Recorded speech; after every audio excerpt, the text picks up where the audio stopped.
Here is how to add bold text on your Instagram bio. So let's go to your profile.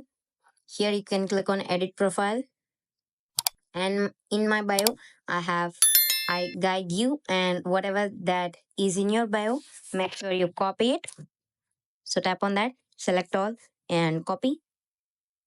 If that copy, and if you want to make a bold text on Instagram, so go to Google, tap on bold text generator here, and it doesn't matter whatever you select. So I'll selecting this generator, and here you can paste it. Click on paste, so I guide you, and here the output will be, if you click on bold, it will show you like this. And see, now I'm selecting this, I guide you in the bubble, so you can copy. You have this copy option, and tap on copy, it will be copied.